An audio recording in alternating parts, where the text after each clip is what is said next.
Welcome to Directly Correct, a People's podcast with Cole and Scott. Today's guests, Harold Goldstein and Charles Scherbaum, professors at Baruch College. Thanks to our sponsors, Lightcast.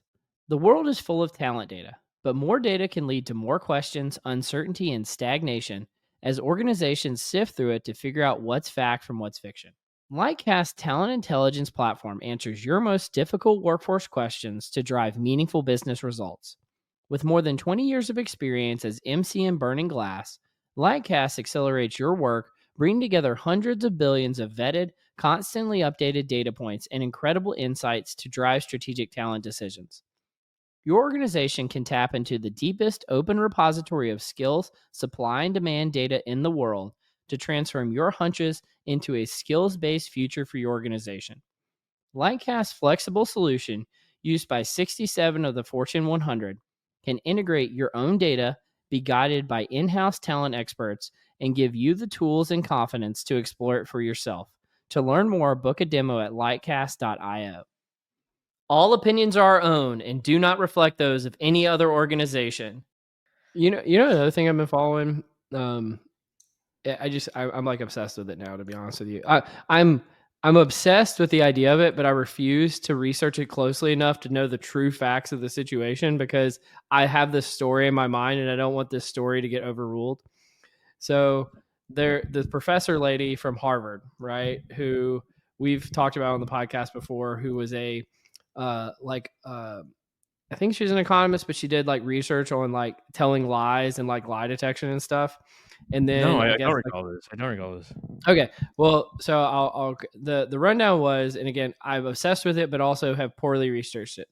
That's fine. Yeah, it showed that some of her research didn't stand up to replication. Right, so she was like one of these people, and so the irony of it was, professor who does research on lying lied about their research. Right, the story writes itself. Okay, so yeah, I'm in love with it. Fast forward, I met the person who actually uncovered the research.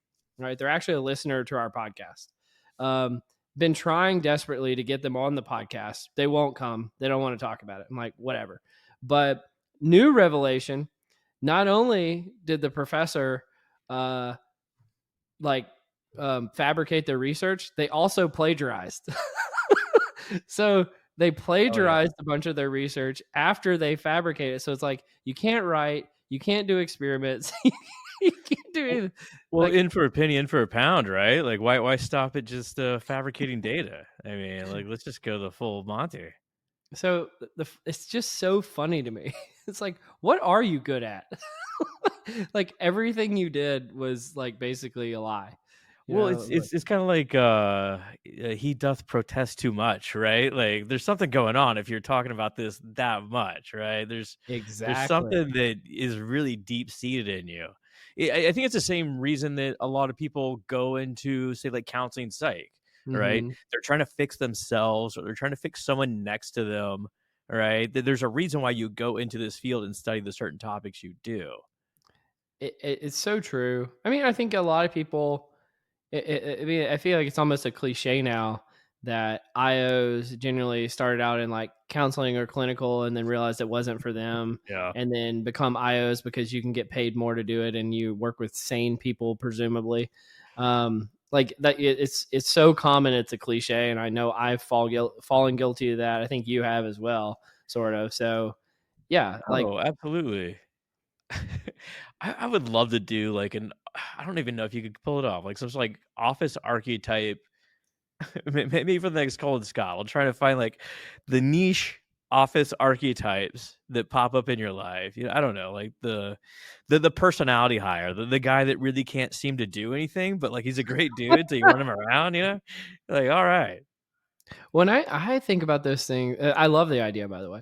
I think about those things as like, can you really identify that person using like a personality quiz? Like, could you find Dwight Schrute, in a personality quiz? Is that a personality? You used archetype. Is it a personality type? I gotta think as IOs, if we put on our thinking cap and we really pursued it, we would, right? Like maybe I'm being I think you can make the argument. Not only we should. Why aren't we doing it?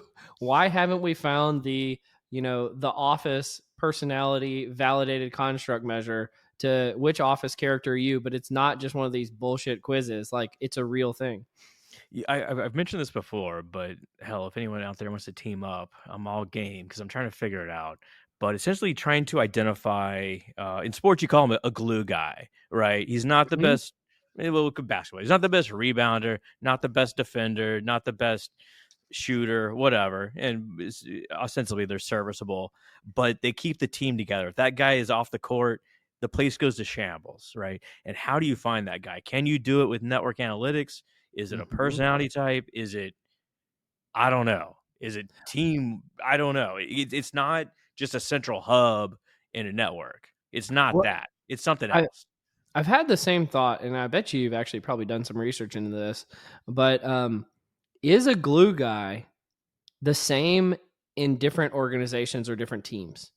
Right? Is it the same set of characteristics that make someone gluey, or Yeah. is it like are they just truly like this kind of ephemeral type person that only exists in this one circumstance? Even just like talking it out this much is already added a lot of nuance to it. Cause like I think of like just like very quickly a team of salespeople versus a team of high tech DEs. And their personalities are so different that the glue guy's got to be different, right? I got to believe that. Yeah.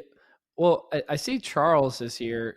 Do you have any thoughts on what constitutes a glue guy when it comes to team sports? Oof. I mean, obviously, personality's big, right? Somebody Yeah. that can kind of draw everybody in, is well respected. Maybe not the best player necessarily on the team, but is one that everybody kind of looks to as a leader that gets them. The guy who's always at the center, right? You guys watch Hard Knocks? Oh yeah, absolutely. So, the guy who's always at the middle in the beginner where they're like, 1, 2, 3 team, that's like the glue guy that I think about. Harold might see it differently. Were you describing me, Charles? Was that what you? I was saying you're the glue guy. You're like the Jerry. I You didn't make want it to happen. interrupt you. You're If the that's what Jerry was or the going on. John. It's not about the X's and the O's, it's the Jimmys and the Joes, right? That's right. Funny enough, I said that to my boss this week. He'd never heard it before. I thought that was strange. Well, so let's dig into this, right? Scott, when you said a glue guy, was that the same kind of person that Charles described? Because to me, I think what he described was a little different than what you did. No, I think we described it in very similar terms, and obviously Okay. it's like it's an ephemeral sort of definition we have here. But like once again, not necessarily the best player, not the greatest scorer, not the greatest rebounder, but like if you think about like in hockey, I got like plus minus. Like when he's off the ice, things goes to shit, right? But when he's there, the team stays together, or like the culture's there. On like a football team, 11 people on the team, or 52 man roster, 88 college, right? They keep the team together. Somehow their presence is there. And like that is like the special ingredient that I'd love to find. Network analytics, personality, not sure. Scott's gonna be a millionaire once he figures this out. He's gonna do it though. I don't know. I might say a billionaire. Yeah, true. If you could find the secret sauce to teams, right? And that what makes that magic happen, yes, absolutely.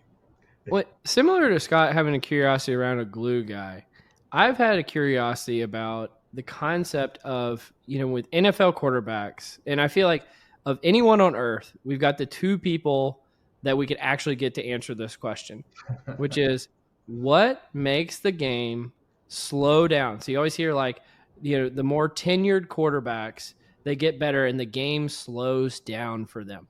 And it's like, what on earth does that mean? Because obviously time is a constant. It doesn't change. Right. And so what makes the game slow down? And is there any research behind this that you guys have done or other people have done in this space? Yeah, I mean, it's a great question. And certainly I like that as a description of what's occurring. I think it's multiple things. I mean, on the one hand, we've certainly found a strong prediction or correlation between aspects of intelligence and performance. So I think there is something to how you process information, how you see the field, and it does predict outcomes. So I think that that's key.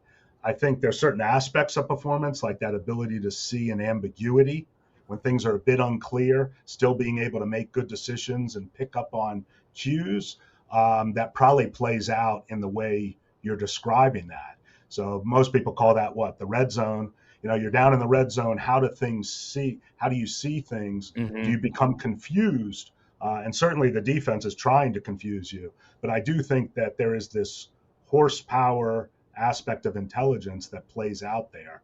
The second part would be experience, right? I mean, meaning the more you've seen the things, the more you've seen it, the more you can kind of rely on your experience. So I think it's both, would be my take at least.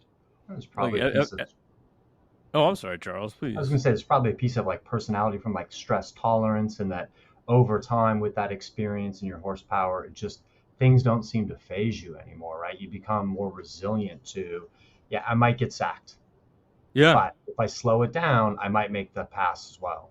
I think it's a great point by Charles. One of the things that we needed to do was blend like how you react to stress with how you make decisions. Looking at them in isolation wasn't going to help, but by blending them together. And one of the guys we worked with, Ken Yusko, who helped build the test and is our partner on all of this, he's down at University of Maryland on the faculty. He did a lot of work to blend our personality measures with our cognitive measures to predict those kinds of outcomes. And we called the factor decisions under stress. And obviously, it's one of the most critical things that predicts success for quarterbacks. I mean, I've heard like F1 drivers talk about the same thing. Like they get behind the wheel and like their depth perception becomes like very precise. Their speed and like their ability to like navigate becomes like everything slows down, right? And like to your other point about getting sacked, like what Tyson said, like everyone has a plan until they get hit, right? And that's the people that can rise above. That once they get smacked, they can actually go ahead. But like you talk about intelligence, like are we talking about like fluid intelligence? Obviously, probably not crystallized in some respects, right? But what is most predictive in these sort of in sports contexts or the NFL? Yeah, I mean, I do think fluid, that notion of influid is where we're aimed at. We try and multidimensionalize aspects of that. So maybe that goes in a little different way than how the field has gone in the past, but we're trying to pick up on nuances of how intelligence manifests in that particular job. And so that would be seeing things in ambiguity, understanding the complexity of certain situations, understanding specific direct linear patterns that you need to follow, picking up on errors and cues around errors. So I think it's a really complex, it's such a complex construct. Intelligence, i.e. things you would see on the football field, right?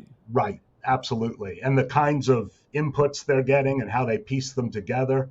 I think we've done a little bit of a disservice in the field of trying to understand intelligence because we make it in some ways a little simplistic, yet it's one of the most exciting constructs that human beings have. Oh, absolutely. Yeah. And like, but below, like, say, fluid and crystallized, you're talking about the Cattell-Horn-Carroll model, where like we talk about the GF and GC, but like, there's like sensory motor and like memory and all these other like forms of intelligence, which are equally valid. Well, not equally valid, but definitely relate to overall performance, right? Yeah, absolutely. I mean, I think Carroll, what I love about Carroll is that at least it shows the multidimensionality. Yeah. We could think about, well, how do those manifest in certain kinds of work situations with what the work requirements are asking you to do? I'm not sure we've tapped into all of them, and I don't know if we've measured them as well as we need to. I mean, maybe that's something that is problematic about how we've approached intelligence. I think we've already like just kind of like jumped in too quickly, right? Like what are you guys up to? And like we're already like into the sports, because we're like big old sports nerds. But let me tee him up. So yeah. I am so thrilled that we're getting to talk to you, Harold, and you, Charles, because what our listeners probably don't know is the NFL before the draft every year is now assessing all of its players using different psychological constructs. And the two people who put that together are on our podcast right now. That to me is freaking amazing. Mm-hmm. And so, can you guys tell us what exactly is going on before the NFL draft? Because it's coming in a few weeks. This is so relevant. And how did you get into that space? And what are players being assessed upon? And maybe we can even get to share some of the data that you all have collected over time from the assessment that you've done. But I'd like you guys to just tee us up first, because this is fantastic work. I'll let you tell the story, Harold, because you're a good origin story sort of guy. So that's just because I'm older. You got more yeah, stories. No, we appreciate getting the chance to talk about it. It's been really exciting work for us. So back in 2012, a guy named Cyrus Mary, he's a civil rights lawyer out of Washington, D.C. He was involved in the Coca-Cola case around discrimination, the Texaco case, so some of the biggest cases in our field about discrimination. He was involved in those. We had worked on him in a number of consent decree situations, trying to build solutions for various organizations using IO techniques. He also does a ton of work with the NFL. So him and Johnny Cochran, who I guess is kind of back in the news as of yesterday, him and Johnny Cochran worked with the NFL on what's called the Rooney Rule, which was the notion of having a diverse candidate slate as a kind of diversity technique for trying to hire more diverse coaches, particularly in the NFL. So he knew of our work from some of the legal cases we had been involved in, and asked us to come talk to the NFL about how we measure intelligence.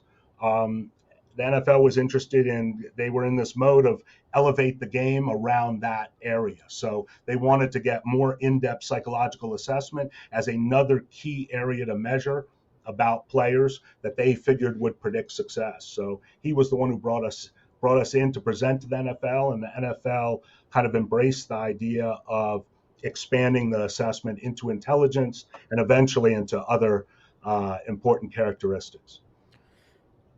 They were already running the combine at this point, so obviously they're already used to measuring all sorts of, and like you talk about like high stakes decisions, right? The value of a first round top 5 pick is far different than Brock Purdy, Mr. Irrelevant, right?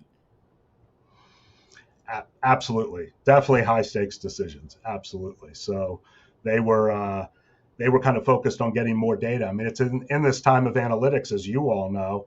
Matter of fact, some of the places we presented at initially wasn't PSYOP or anything like that, but it was the MIT Sloan Sports Conference, talking about integrating measures of psychological assessment as part of the data that would be used when they do things like Moneyball and try and predict outcomes. So the NFL was, had used the Wonderlic, I think, since the 70s, Charles, is that right? Yeah, that was Tom Landry when he first put in the combine in place. That was kind of something that's been part of its DNA since the beginning. Yeah, absolutely. So they were just in a mode where maybe we could augment the Wonderlic and build in some other measures. And that's why they approached us back in 2012. We went in and presented to them. Ken Yusko and I went in and presented to them. And they said, yeah, let's build a test, which was kind of cool because we knew we'd get to do job analysis, which meant we got to talk to players and GMs and coaches. And so that was kind of one of the most fun job analysis we got to ever do. So said no one ever. like the most fun job in this context, though, right? Like going in and watching all the football games, right? I mean, this isn't watching a cashier, right? No. What's interesting about it is you basically took the same techniques that you'd use for traditional selection, and you just applied it to a new situation. So for those who aren't familiar with what you do to select traditional workers more effectively, what did you guys do with the NFL to get the kind of construct validation that you were looking for here? Yeah, I think, Charles. Yeah, one of the things that was really interesting is that validation was top of their mind. You think about anybody Mhm. who's worked in the talent management or talent acquisition space, you're often struggling to get companies to invest in doing a validation. For them, it was a requirement because they're only going to invest in things that work. And the other thing is that they were so, you know, oftentimes there's negative stereotypes as it relates to sports. They were so insightful and thoughtful. As Harold mentioned, it started with an intelligence test, and quickly they're like, well, what about these other things like leadership, teamwork, resilience, preparation, the things that make somebody really great? And so this really quickly ballooned from just looking at intelligence to looking very comprehensively at a whole person as a player. But I think what was, interesting from our perspective, you think about a lot of entry level jobs, right? We'll give standardized assessments. We'll use those standardized assessments in a variety of different methods of use to determine who to hire. Um, but this is the kind of stakes that you usually don't have at the entry level. So this would be like hiring an executive where if you make a Yeah. bad decision, there's real consequences, but we generally can't do the types of IO psychology techniques for those jobs because there's so few people. Cole briefly brought up the quadrant system Yeah. there. What were these? Cognitive ability, personality. What else was it called? Or Harold or Charles. I mean. It's learning styles, You'd needs, think and we'd have them motives. memorized, right? Uh, yeah, they were very focused on learning because there's a lot of restrictions around how much time they can have the players on the field during training camp. So there was a lot Yeah. going on around that, and they really wanted to focus in on, well, how do these guys learn? How can we get them quickly up to speed to be ready to play? So they focused on that. They wanted to know what drove them, so that was the needs, which was probably our least in-depth and assessment was around needs. It kind of reminded us we need to think about that with more depth. As we said, we started with intelligence, um, and I think almost every interview they started by saying, well, I'm just a dumb jock, but here's what I think, and then they would just give a manifesto. I mean, it was just incredible their insight of these GMs and coaches and player personnel people. They just see this stuff with such in-depth resolution that we were just scribbling notes constantly. Really amazing. Well, it makes sense that learning plays such a role here. I mean, most jobs, the percentage of time that you are doing learning versus performing, maybe it's 5% learning, 95% performing. Whereas the NFL, it's probably the opposite, where 95% of your time is in practice and only 5% of your time is executing in a real game. And so I could see why this has to be one of the key things that's assessed to try to determine effectiveness in the NFL. So It this is fascinating. it it was incredible. So Charles and I and Kenny and Elliot Larson, who's on our team, we spent weeks in training camp with them, and we would sit in these, in the various player meetings Hmm. and watch them cutting through swaths of data on different plays and what they needed to do and how they needed to configure things on the field. And, we've all watched football forever. And it was like an alien language. I mean, we just had no conceptualization of the sheer amount of things these guys needed to learn. It was really amazing. Just look at like a wide receiver's chart, right? Like you go up the ladder, and like if the defender does this, I go to the left. If they do something else, I go to the right, and they have to be on the same page as the quarterback and seeing the same things. Yeah. In incredibly cognitively demanding, right? Like we don't have this sort of coordination in any sort of business setting, not to that degree, anyway. No, you're absolutely right. And what we've found is that our intelligence measures predict across the board for all the positions. Now, they do predict more for certain positions than others, but they predict across the board. And in particular, our measures around visual processing Yeah. just cut across everything. It's amazing. Doesn't matter what position you are, you've got to be able to process that visual information in a meaningful way. So I would hypothesize that a running back would be like the purest position because like it's all vision, speed, power. Give me Yeah, the ball, I run. it's you're totally you probably know more about football than us, because the running back was the one where we didn't predict as well, except for that visual. Yeah. That visual insight was critical for them. Same thing with wideouts. Those are the hardest for us to predict from an intelligence standpoint, but that visual processing is so powerful for them. Well, from a technical standpoint, how do you assess the visual components versus the psychological components? Yeah, and so we've done it a couple ways. So, thinking back, you talked about we earlier talked about the CHC model. And so we had some, in the intelligence component of it, we have a lot of visual items that require them to work with new information, understand if-then type relationships that we were just talking about. And then we've kind of evolved. So the key with working with the NFL is that we have to be constantly chasing the next innovation to make sure that we're helping them elevate the game through the assessment. So we moved to introducing a lot of dynamic type items. So things are moving on the screen that they need to track. And now we've evolved a little further and we've started implementing eye tracking. So we can actually look at how they're visually processing different types of stimuli, that's in their visual field. So, we've gone from a very traditional, more static, which worked really well, but Are NFL players like super abnormally acute? Like, do they have super abnormal acuity in this space compared to like a normal human being? Or are they within like the normal bounds? Like, I'd just be so curious if like you're a world-class athlete and you have world-class vision, that you're unstoppable probably at a certain point. Yeah, I mean, that's a great question. They definitely are strong in it, but they definitely vary in it, right? And so the one thing that we found most interesting about this was that trying to make predictions is the intersection of three human domains, which is intelligence, personality, and then the one that we don't know as well, which is physical. And it really is an intersection. So, you might have, and the other thing is different combinations lead to success. So you might have stronger physical capabilities, maybe less visual processing capabilities, strong personality drive, and that leads to success, while somebody else might have a different configuration of capabilities.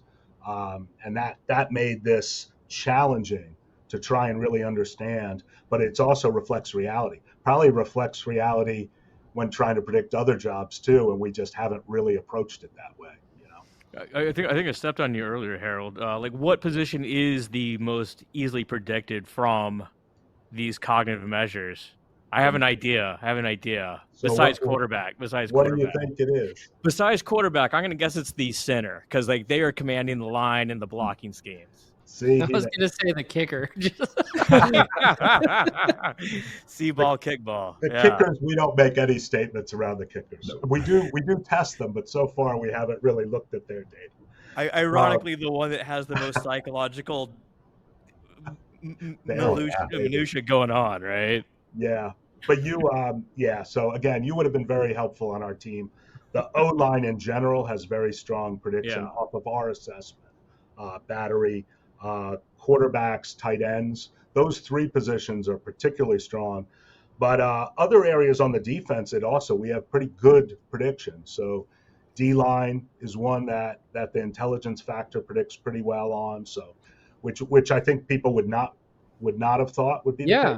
So, and is there any difference between like a end and a tackle on the D line? Like, I would think an end would probably have more. Like, a tackle just clogs up space a lot of times, whereas the ends, they have more flexibility in terms of what they're doing. Is there differential prediction amongst the D line? You guys are so on the right target. The only problem we have, as Charles tells me every time I say let's do this, is sample size.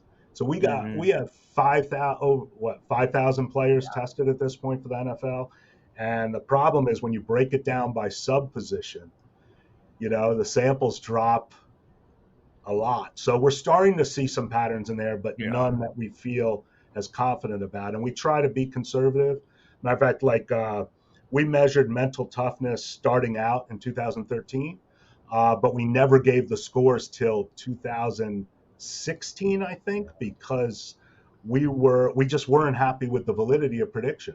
And so we just kept leaving it blank. And now, we want to be a bit conservative here because these guys, their jobs are on the line when they use our data. So, we want to try and give them the best that we can. Well, 3 years is also the average lifespan of an NFL player too, right? So, like, it's entire life cycle there. I mean, with that said, what kind of criteria are we looking at here? I mean, you could break your leg and your season could be over in training camp, right? Also, well, I mean, that could happen to anybody. I could get hit by a bus today too. All sorts of things could happen. But NFL, obviously, it's the longer you play, you're gonna get hurt. Charles, you got to contribute what Ken talks about with measurable. I'm going to channel my inner Ken Yusko. So the one thing that's really been interesting for us is just the whole host of criteria available to us. I think anybody who watches sports has seen like next gen stats and all of the real in depth. But what's interesting, where we started was we did something the NFL, they're so used to working with objective data. We started with more traditional performance data where we would, at the end of the season, we would send the clubs confidential evaluations where they would describe the development of the player over the course of the year and would really evaluate them in the dimensions we measure on the test. So that was one starting point for us because, we can look at all the stats in the world, but if the team doesn't see them as a leader, are they a leader? But then we've moved into lots of on the field metrics. We're completing a study where we've gone and collected all the college data from all the players in our database. So we're looking, kind of building out the entire space, both predictor and criterion. But I think the thing I want to call out here, for those that are just listening, not watching, we actually have on the screen all of the different criteria that coaches are assessing players on and the correlations to intelligence, personality, and the overall composite. The thing I wanted to call out here, we're not just talking generically about like, oh, they did a bunch of assessment and there was a cool factor and oh, it was so neat to learn these things. These are actual scientific predictions that are being made with real coefficients that are showing the relationship to real outcomes in the NFL. So like this is world-class science using world-class, researchers. I'm just trying to build you guys up. World-class researchers to do this work. Like this is as good as it gets as far as I'm concerned in terms of IO psychology being applied in the real world. So I'm just super thrilled that you guys are here. It's super thrilling. I love that it boils down to like supervisor ratings, right? Essentially. Right. You got it. Supervisor ratings. But I will also say that while I love what you said, Cole, the coaches and particularly the GMs, started presenting those correlations to them, and they were like, I don't really, what does that mean? What does a 0.28 correlation mean to me? And that really pushed us in terms of trying to translate it into what does it mean for these guys, from that standpoint. Let me put on my GM hat for a second, because again, we're not just IO psychologists, we're people analytics professionals. When you start to look at correlations like this, and then you have because I know we said today we wouldn't talk about any specific players, right? But sure. These coaches and GMs, they're getting data on each specific player. They can build their own predictive models based on this and test out the predictions that are made against what they see on the field. So it's not just theoretical 0.28 or 0.40 or whatever the correlation, which for those who aren't familiar, a 0.40 correlation is excellent in the social sciences. Like it's about as good as it gets. And so if you're seeing these type of correlations, you can put them into your own models and test them out in reality and, hire your own data scientists and do this for you. So like these are very actionable insights. It's exactly what they did. And I got to tell you, for some reason, back in 2012, 2013, when we started this, when we started working with some of the clubs, just because we're always open to talking to them about the data, they were very much at the beginning of some of those analytical departments. I think maybe they were, MLB started it and football was kind of coming in a little later to it. So they were talking about Excel sheets and guys who could run spreadsheets. And now when we talk to clubs, they're doing exactly what you said, Cole. They have in-depth people, statisticians out of Georgia Tech and all these places running incredibly in-depth models on the data. To hopefully use it effectively. Because the one thing we tell them is this is just one assessment. They should be using all They should be using other assessments, other psychological assessments. They should be using their interviews, what their scouts say, everything, and put it in a model to make predictions. Absolutely. Yeah, like I imagine for baseball, right? Imagine if you use the same eye tracking techniques to assess catchers on the ability to react in real time to 100-mile-an-hour pitches, right? Like there's a lot of transferability here that could go to other leagues, but I mean, is NFL the most progressive in this space? Are they the ones that have leaned into this the most? I feel like they have, Charles. I mean, I feel like they had this view of saying we want a league-wide assessment. They also allow other assessments by club. So they want the clubs to be able to do what they want to do, but they said, but let's have some kind of bottom line assessment across the league. So they were really forward looking that way. We have spoken to other leagues. They haven't necessarily moved in that direction. So we've ended up working with teams like within the NBA, that kind of approach. Mm-hmm. But every sports league has their own approach to it. We've been impressed by the NFL's approach. That's for sure. Definitely. And one of the things that's been really interesting in that approach is it's not just selection, but development. So once we use our data that once a team drafts a player, we then send them a development report to help them facilitate the development, quickly onboard that player. When you guys were talking a little earlier about how much they learn, I mean, they call it install, like you're basically downloading software into the player, but they have to do that every single week, learn brand new systems, brand new schemes. Things are always changing. And so for them, it's not only making sure they get the right person, but then how do they get the best out of them quickly? You guys have developed a great system here to select NFL players and train them up, etc. Can you tell me why the Cowboys don't use this? No comment. No comment. You want to move on to the confusion matrix? Yeah, let's do some confusion matrix. The confusion matrix. Well, what you got for us today, Scott? What do I got? Let's do a little research roulette. How about that? All right. This is okay. Perfect. So we got two academics. We got some fake research articles. Absolutely. So we got 3 studies. 1 is real, 2 are fake. And your task is to identify the real one, okay? I defer to Charles as the expert. Oh, man. Okay, so this first one is the title is Cross-Species Communication. Do plants respond to human pep talks? This is from the Journal of Interspecies Interactional Interspecies Journal. Pardon me. Probably gave that one away. That's not actually it, right? Or it's a trick. It's a trick. It's very roozy, right? I was going to say, I'm excited to read that one, to tell you the truth. The second one is a full or empty beer bottle sturdier.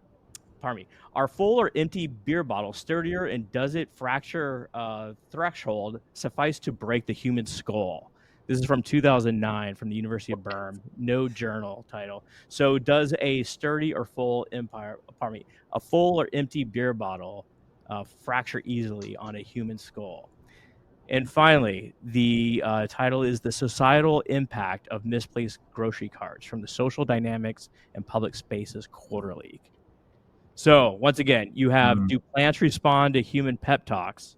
Are full or empty beer bottles more likely to shatter on a human skull, or the societal impacts of misplaced grocery carts? And for you guys' sake, I don't know the answer, but I'm saying number 2 has no way in hell getting through IRB.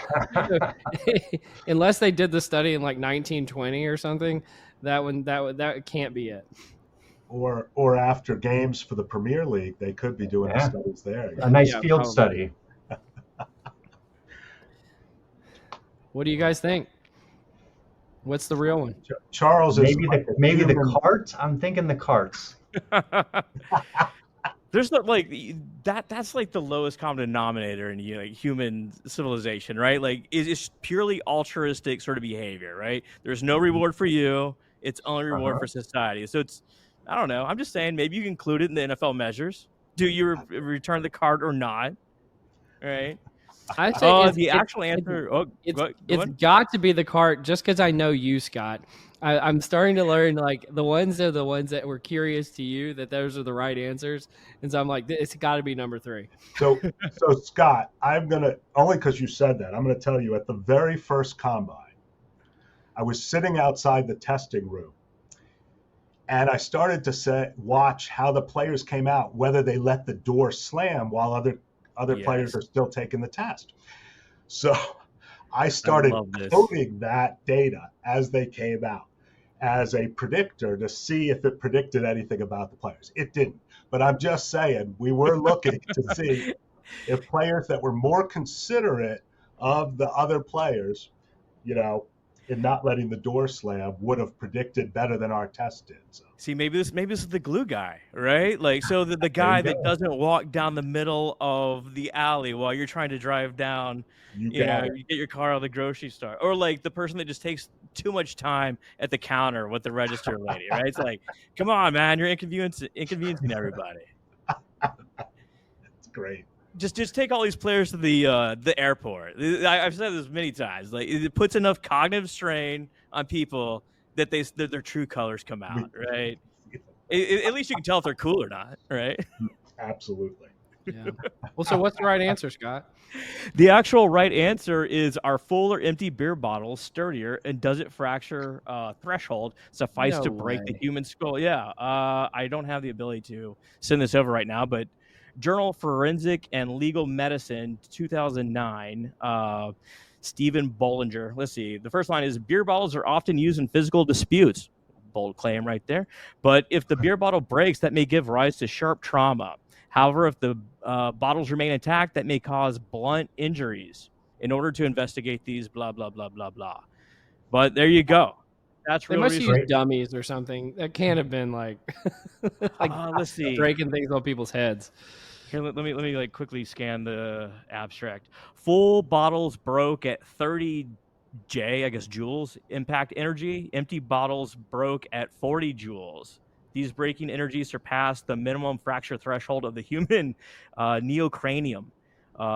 Beer bottles may therefore fracture the human skull and therefore serve as dangerous instruments in a physical dispute. That's great. Isn't that wonderful? Research. I got to read that one. It's I guess, there was the incident where the guy was swinging his football helmet a couple years ago at the old Oklahoma State quarterback. I can't remember his name. Rudolph. He got whacked in the noggin. Yeah. Are there any sort, like, I watch probably from start to finish probably 150, 200 college games a year. Like, wow. And it's not a good thing. Trust me. It's not a good thing. But like, I look at all these sort of attributes. I'm not looking at a critical eye, just for pure entertainment. But are there any sort of attributes that you want to get to, these like sort of intangibles that you haven't been able to tap yet? And I'm thinking like football speed or football intelligence. I know you have some of these in these chart that Cole showed a while ago, but is there anything that you want to tap that you haven't tapped yet? I think the drive stuff we need to go deeper into. What motivates, what gets them excited. I think it can be good from a coaching standpoint, like how to coach the player. So I'd like to go deeper there with our measures of it. I think that's a great question. What else should we measure? We did add things over time. So initially we didn't have like self-control, some of those variables, and we did add those out of our work with the University of Nebraska athletics. So interesting.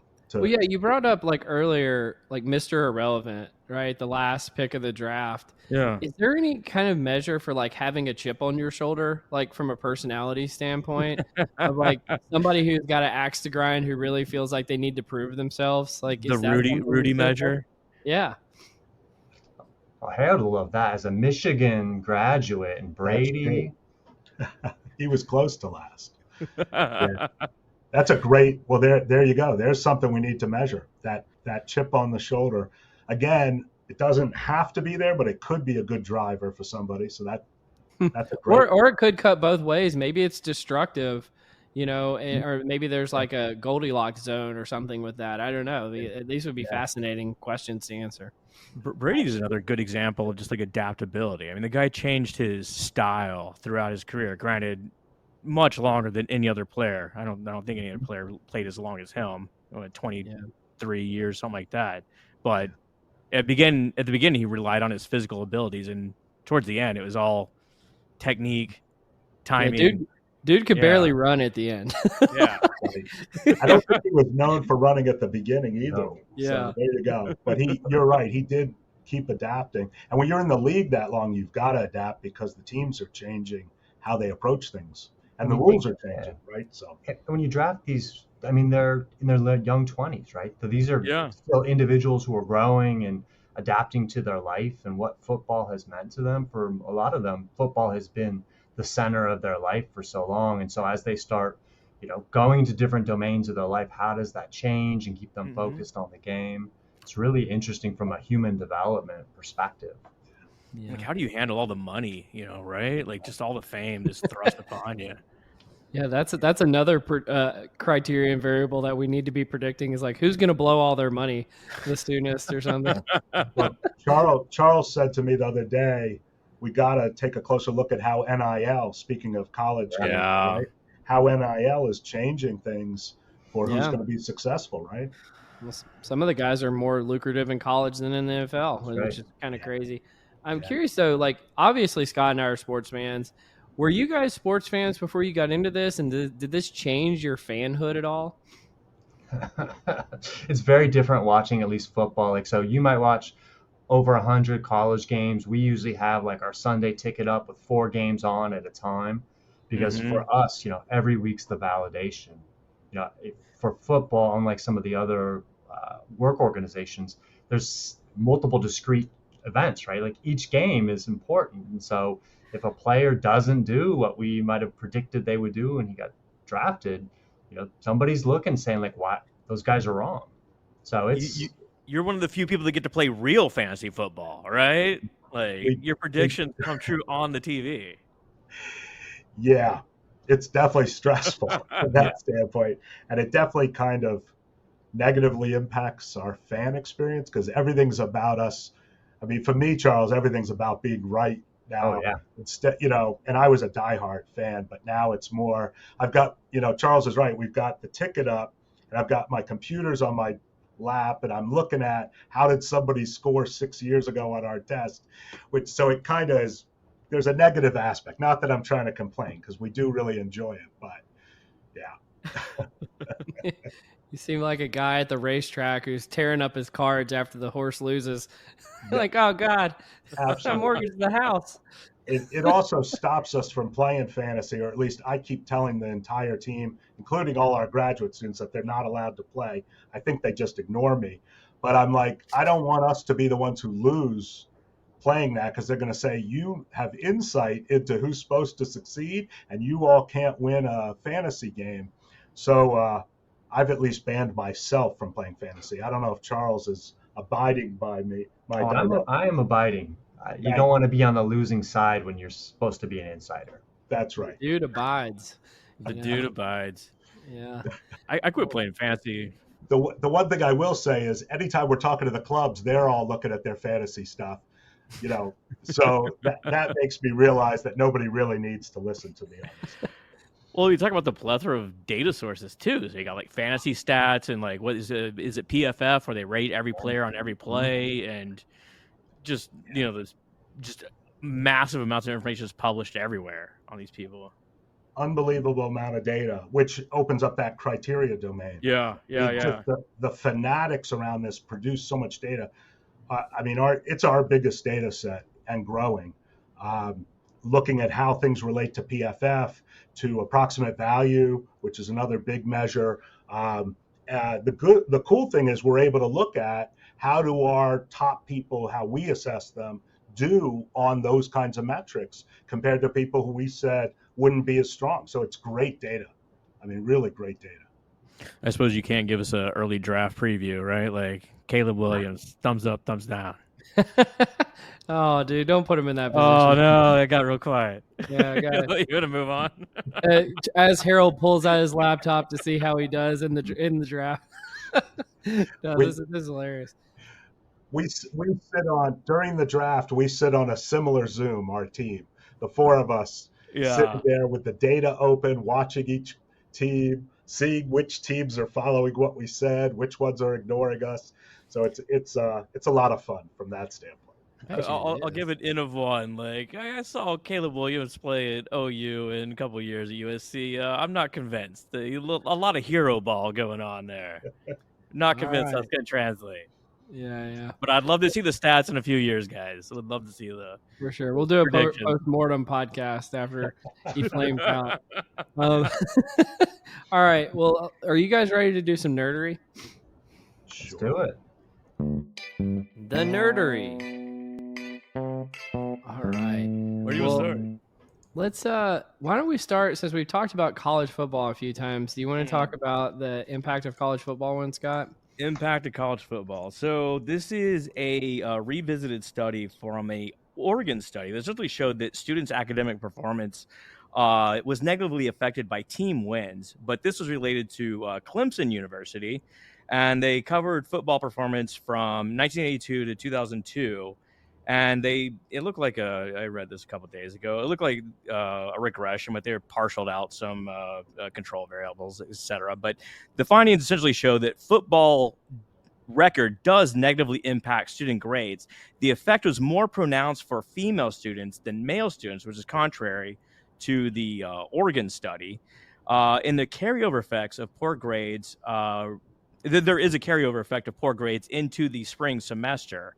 But also the college received more applications for admittance after a good football season. So there's a need to balance these two things out. And I love that they took a shot at Oregon here. They said, well, the reason that the male students didn't have an impact on their grades is because they're going to watch whether we win or lose. Oregon, they're going to watch only when they're winning.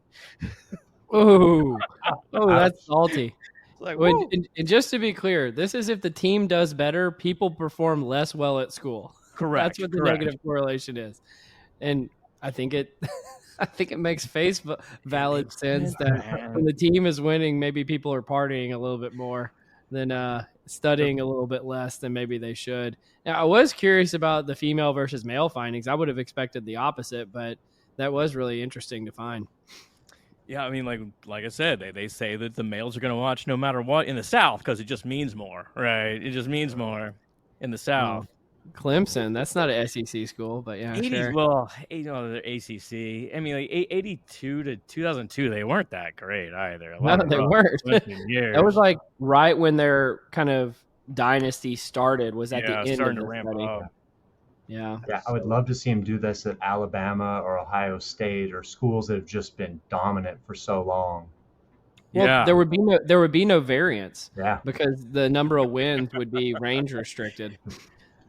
Alabama did lose to Louisiana Monroe. Saban's first year. That was probably wow. Yeah, 2005, 7, something like that. But it makes sense. Like you spend all your time like looking at blog posts or reading Twitter, or as Cole mentioned, you go in the bar. You gotta get your time in, man. With your boys. It's interesting. Or girls in this case. Yeah. Girls are negatively impacted too. Yeah. So I mean, this has nothing to do with those findings, but it does have to do with college sports. So the one place we're doing in-depth work is University of Nebraska. They have like a human performance center there where they look at trying to predict performance and develop performance across all these different disciplines, doctors, psychologists, everybody under the sun. So they brought us in and we built a similar type of assessment for them that we did for the NFL. And one of the coolest things we did find was our test predicts football performance on the field as viewed by the coaches and how they're doing. The sample's too small to go with on-field data, but it does predict it. But one of the studies that their internal people did is they went and talked to their nutrition people, the doctors that work with them, the sports psychologists, the academic advisors, and they even pulled like their grade point average. And they showed that these core factors that we were measuring predict all of these different things. And it was kind of like a 360 in their life. And it shows that these psychological things that you have, they're going to impact all aspect of your life. So they were predicting their academic viability and whether they showed up for tutoring sessions, all these independent ratings of their life. It was really cool. And that's fascinating, because what I would have expected as the younger a person is, so like high school football, athletic ability can probably outweigh everything else. And then in college, more behavioral or psychological data probably starts to play more of a role. And then in the NFL, it may even flip to where the because everyone in the NFL is just a world-class athlete in one way or another. So then it, like, all the variance associated with that goes away. So it's got to be almost all psychological or some other variable at that point in time. I mean, I feel like that logically would make sense. I think what you're saying is right. I mean, I think it's hard to find that level of minimum competence that you need, but yeah, I agree. And we Charles, when you and I were speaking, remember a few years ago, we went to talk to Google about lessons learned from the NFL. And one of the things we said to them is probably everybody you hire is bright. Just like you just said, the NFL, probably everybody that's in the game has physical ability. In some companies, intelligence is kind of that bottom line, and the variance they see in performance is other factors: drive, personality, ability to work with others. So it's really interesting, again, that three different domains of human capability and how they intersect to predict outcomes, Or even just the power of conscientiousness across fields, like the ability to show up to class, do your homework. It showed up in the results earlier. I don't know if you saw that, but that was one of the highest correlations, was personality and whether they showed up on time. Yeah, absolutely. Yeah. I love this, like, this Galton lab too. It's like everything goes back to Francis Galton. Just like, hey, we're gonna measure everything. We're gonna figure it out. I love it. Well, let's stay on the theme of athletics and go to our next one: cheers versus jeers. Cheers versus jeers. So this is not the best study overall, but it's definitely fun, right? I think a lot of our studies are not the best study, but they're fun. So this study examined the different types of audience feedback and how they impact individual sports performance. So specifically cheering, jeering, and total silence. So the method, they gathered D3 athletes from some school and people that played basketball, baseball, and golf. And they put them in front of 10 Confederates from a psychology course, and they instructed the Confederates to cheer, jeer, or remain silent. It's the first and probably only time I'll ever see the words "you suck" in a method section. So I mean, just FYI. But the results are kind of interesting. So basketball, unaffected by any of the conditions, right? Whether you're cheering, jeering, or silent. Baseball pitchers worsened when the audience jeered, but as compared to whether they were silent or cheering. So they got worse when people jeered. Golf, they performed best during silence, but worse during cheering or jeering. So there you go. I feel like those results make perfect sense, at least on the golfer front, because golfers, other than Tiger Woods, because Tiger Woods' dad was always messing with him, for many of the documentaries, they always are used to golfing in complete silence. So that makes sense. Yeah. But I'm not surprised about the basketball players either, because, the free throws, everybody's seeing, people yelling during the free throws, whether it's for you or against your team. So I think that makes sense too. I think that's kind of like rote memory too, or just like muscle memory. Just like, here's how you get the ball in the hoop, because it's 15 feet all the time. Like, I guess you could say the same thing from teeing off from a golf tee, as well as like a pitcher mound, which is how they did the baseball pitcher. Yeah. Kept thinking about Happy Gilmore the whole time I was reading this article. It's pretty funny. I wonder, like, why do you think the baseball pitchers, like, why that? That's the only thing that kind of I wouldn't have expected. Have y'all ever seen? It's worth a YouTube search, but Texas A&M Ball 5 chant.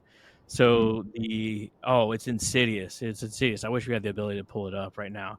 But after a 4-pitch walk, the crowd starts chanting like ball 4, and like the next batter will get up and they throw a ball again, and be like ball 5, and they'll go to like ball 11, like pitchers throwing the ball into the dugout, into the fence, and like it rattles them. And of course it would. It's the most insidious sort of fan behavior you could imagine. It rattles them. So like that's all I was thinking about. Not Happy Gilmore, but I was thinking about this Texas A&M fan behavior. It's wild stuff. This is awesome. I thought the article was really interesting as a starting point. I figure you got to dig deeper. First of all, I love it plays off of Dr. Zientz's, social facilitation. I said to Charles when we read it, he was my honors thesis class advisor at Michigan. And we used to every course in psychology at Michigan, the first article you had to read was his social facilitation article because it was just so perfect about, the impact in one direction or the other direction of having the mere presence of others around him. So I thought that was really interesting. I think it's a good starting point. I don't know if we really totally understand it based on the article you sent over. I thought it was interesting. And the one thing it brought up in my mind, and I'm always going to that intelligence stuff, but I remember hearing an O-line guy, I think he played for Seattle, for your team, Charles, talking about he was listening to the crowd because if the crowd, when he was on the road, if the crowd started to roar, he knew that his quarterback was going to get sacked. Like he wasn't sitting there getting negatively affected because he was getting stressed about the crowd yelling at him. He was using it as a cognitive input to know what to do. I mean, it really, so I think people use that kind of thing in different ways and probably react to it in different ways. So I think it's a cool topic. That's for sure. And that's another great example of the game slowing down for a player, right? Is like when, the rookie offensive lineman probably isn't consciously aware of what's going on there to use that metacognition to react differently because of that. So that's fascinating. Yeah. I maybe on the other end of the spectrum, like when I was a kid playing sports, I wouldn't hear the crowd at all. Like just you silence it out. Your brain just shuts that totally down. But I guess I'm not a pro athlete either. Yeah. That's probably your basketball finding, right? They just shut that all out. Right? Yeah, just focus. Yeah, that focus. And that was what the thing I read, because like, again, I agree the study's not like that great, but the thing I think about with it is why isn't focus translating across all sports, right? Why is it just in basketball? Why not golf? Why not the pitcher? Why is ball 5 even having an effect? Mm-hmm. Like to me, that seems like it should be transferable amongst sports. You wonder if it's something about how they learn the sport. Like I was thinking of tennis when I was reading this too, because people get really upset if there's any movement or talking when they're trying to serve, and can go like get really emotional and go ballistic. But there's something about the learning environment, right? When you golf, it's always quiet. You're outdoors. Basketball, it's always loud, which is why the baseball is so interesting, right? Because it's usually kind of loud always at baseball. Why that would throw them off. I mean, maybe you're kind of on a little island by yourself there, and it's really kind of it's hurting you from getting into whatever mental space you need to get into. Yeah. Well, we got one more nerdery article, and I just when academics come on, I always want to talk about something academic in nature as well, and so let me pull it up real quick. It's called "What Will You Do After?" and it's from the Quarterly Journal of Experimental Psychology, and what they do is they followed post psychology PhD graduates to find out where they go in their careers. And the thing I wanted to call out here, first on a personal level, but actually I'll start with they put an alluvial chart in here, which I'm a huge fan, or they're also sometimes called Sankey charts. That I love giving a call out for any good Sankey chart out there because I feel like they're an underused visualization.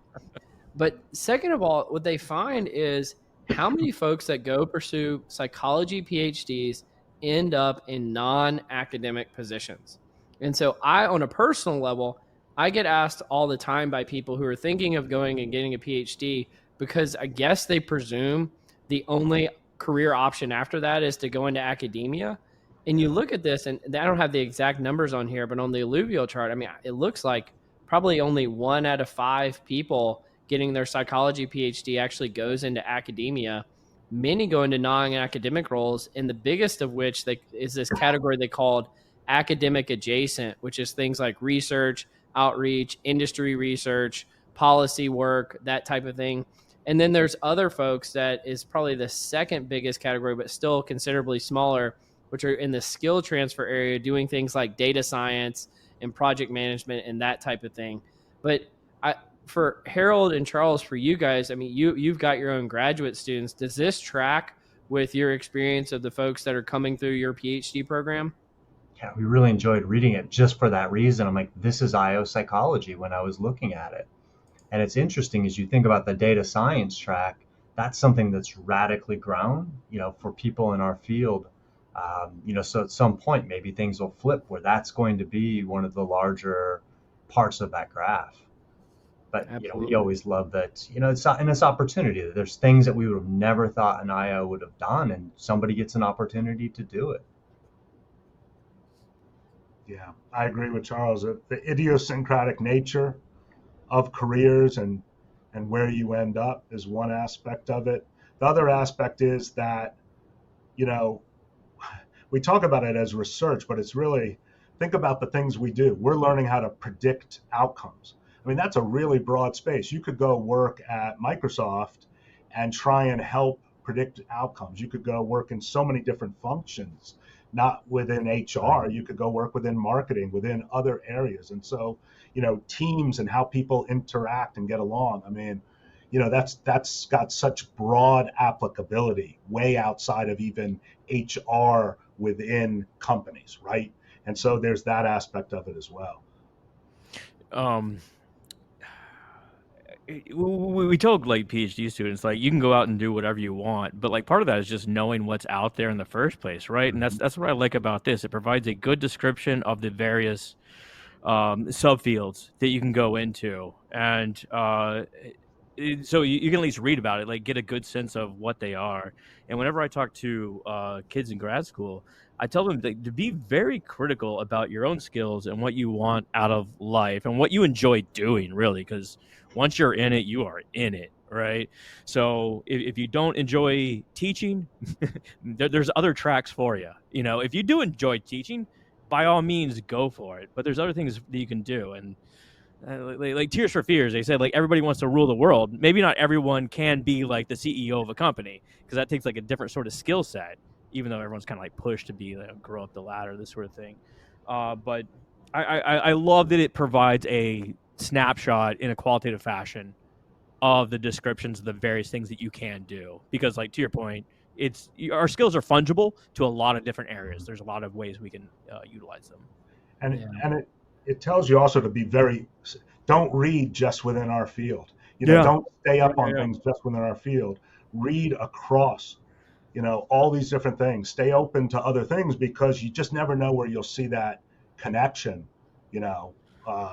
So I mean, maybe it's just a way to rationalize reading People Magazine and Rolling Stone, but I'm just saying you gotta stay kind of out there, because you'll see where things integrate, and you'll get that interdisciplinary outcome or approach, that might really open up new doors and new ways of thinking.